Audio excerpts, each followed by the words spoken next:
Assalamualaikum, nama saya Nurul Anisyairah binti Muhammad Saleh. Nombor matrik saya HP 210102.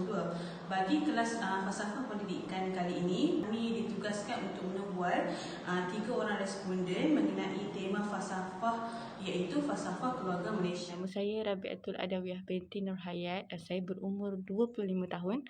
Okay, dan saya merupakan online seller ataupun jurujual di sebuah kedai emas yang terletak di Muazzam Shah Pahang. Saya Nur Rashikin binti Muhammad Asri, berusia 25 tahun dan merupakan seorang pendidik di Presi 18 Putrajaya. Nama saya Nur Amni Adila binti Muhammad Safi'i. Umur saya 24 tahun. Saya merupakan di Angst Legacy Sdn Bhd, di mana syarikat saya memproseskan popcorn lah. Untuk soalan yang pertama, apakah yang anda tahu dan faham mengenai falsafah keluarga Malaysia? Seperti mana yang kita tahu, falsafah keluarga Malaysia diperkenalkan oleh Perdana Menteri kita sendiri, Datuk Seri Ismail Sabri Yaakob. Okay? Menerusi falsafah keluarga Malaysia ini dapat menunjukkan semangat kekitaan yang positif, sentimen yang positif dan keprihatinan rakyat ke arah sebuah negara yang harmoni. Okey. Baiklah, konsep keluarga sejahtera itu sendiri membawa maksud hubungan keluarga yang seimbang dan serasi antara satu sama lain. Mereka boleh memberi dan juga menerima kelebihan dan kelemahan antara satu sama lain. Dan inilah hasrat yang diharapkan oleh kerajaan kita ketika memperkenalkan konsep keluarga Malaysia. Saya faham tentang falsafah keluarga Malaysia ialah di mana di dalam satu keluarga ataupun satu masyarakat ataupun satu entiti mempunyai nilai-nilai seperti saling menganding bahu, saling melengkapi, kita membantu antara satu sama lain, tidak mengira salah silah keluarga ataupun background sama ada. Untuk soalan kedua pula, saya ingin menanyakan, adakah anda tahu bagaimana falsafah keluarga Malaysia ini dipraktikkan? Okey, untuk soalan yang kedua, falsafah keluarga Malaysia ini dapat dipraktikkan melalui penyertaan, penglibatan ataupun kerjasama masyarakat di dalam aktiviti sosial yang dianjurkan bersama-sama dalam sebuah komuniti yang besar. Seperti contohnya dalam sesebuah organisasi, tidak kira organisasi pelajar ataupun yang sudah berkejaya. Dalam situasi semasa wabak COVID-19, kita lihat bagaimana masyarakat majmuk di negara kita saling membantu antara satu sama lain.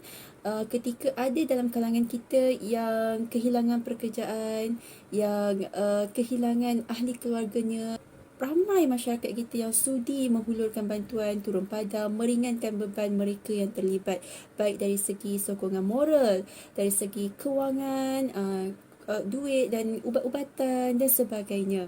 Di mana kita boleh tengok contohnya ialah peristiwa banjir yang berlaku pada awal tahun hari itu, di mana semua membantu, semua negeri membantu antara satu sama lain, walaupun dia tak kena banjir, dia kena banjir, dia still membantu.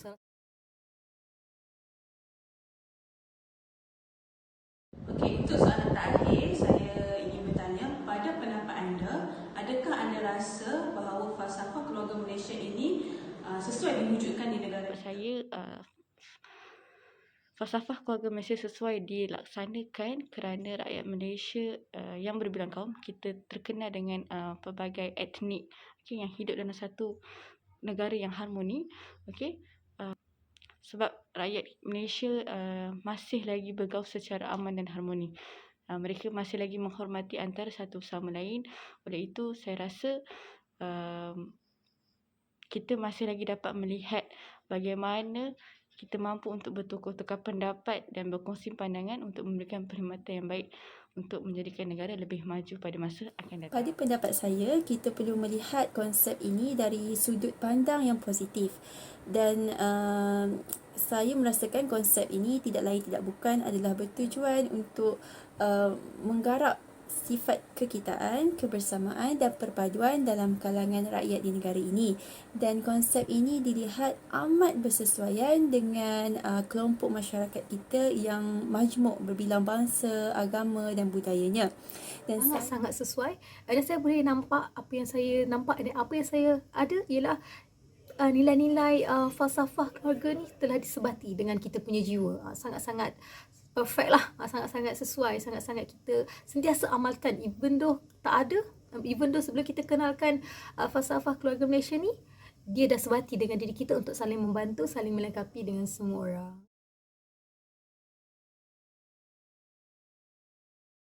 Okey, kesimpulannya dapat saya rumuskan, falsafah keluarga Malaysia ini dirasmikan oleh Perdana Menteri kita, Datuk Seri Ismail Sabri Yaakob. Jadi jika dapat dikaitkan dengan subjek falsafah itu sendiri, bagi pendapat saya, sesuai dengan falsafah pragmatisme yang kita belajar, ianya falsafah keluarga tersebut sangat dipraktiskan di Malaysia. Kita dapat lihatlah berdasarkan apa yang saudara saya bagi tahu tadi,